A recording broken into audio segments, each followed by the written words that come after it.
moi, le jardinage, ça va loin dans ma vie puis la vie de mes ancêtres.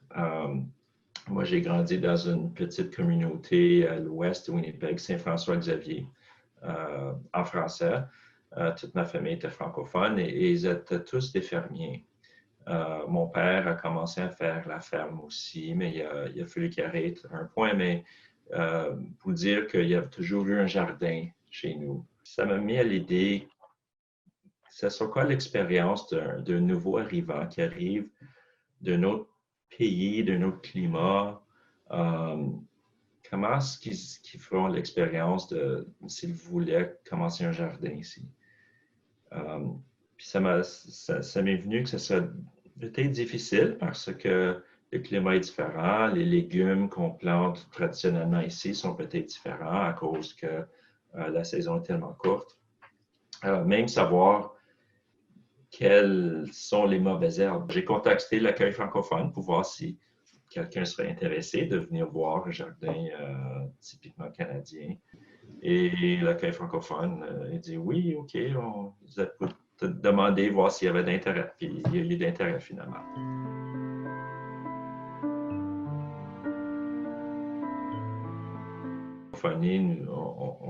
C'est très cher pour nous, c'est très important. Moi et mon épouse, Liliane, les deux, on a grandi dans des villages francophones. Plus Liliane de Saint-Claude que moi à Saint-François. Saint-François, il y avait de la francophonie, mais disons que ça se transformait en anglais. Moi, je n'ai pas été à l'école en français, par exemple, en élémentaire. C'était tout en anglophone. Mais juste pour dire, en famille, on parlait toujours en français. Et c'est comme ça qu'on se voit. C'est une partie intègre de qui on est. C'est notre francophonie.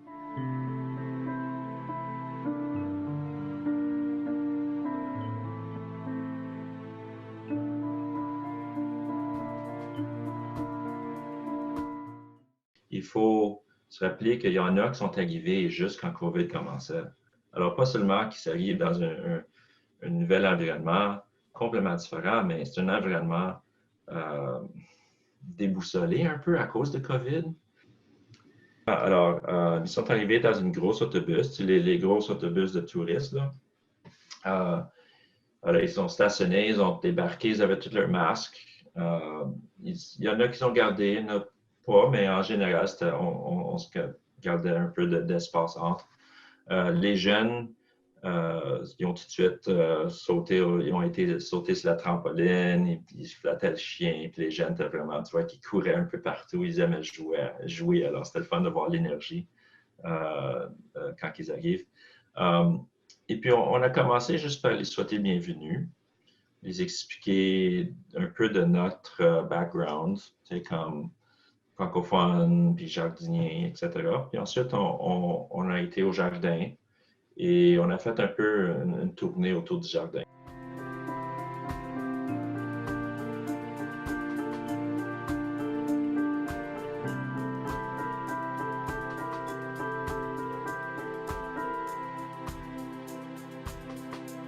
Liliane, elle, les femmes, ils sont migrés un peu vers elle. Alors, eux autres, elle a fait un petit goûter sur le deck où le monde s'assoyait, puis ils ont bu de l'eau, ils ont jasé ensemble un peu.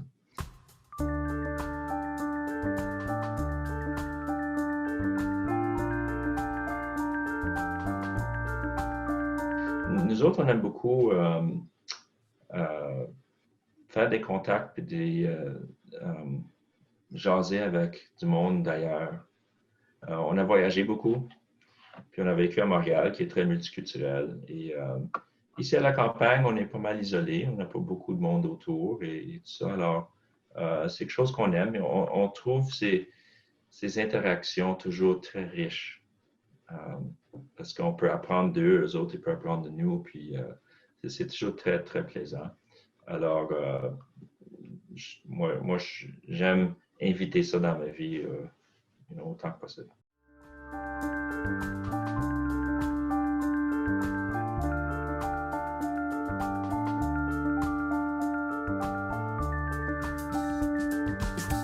n'importe quelle expérience où on peut rencontrer du nouveau monde. Et tout le monde est pareil, mais différent. Même, peu importe si tu viens d'un nouveau pays ou du même village ou quoi que ce soit. Mais c'est les différences qui sont toujours très intéressantes et très stimulantes. Et c'est à partager et apprendre à propos de nos différences. C'est là qu'on peut vraiment apprendre beaucoup. Le plus qu'on peut se comprendre comme gens, je pense le plus d'amour qu'il va y avoir dans le monde, puis le plus de tolérance, puis on a besoin de les deux autant que possible. Alors, je trouve des interactions comme ça, des expériences comme ça, toujours très, très riches. Alors, absolument, je recommande ça à n'importe qui.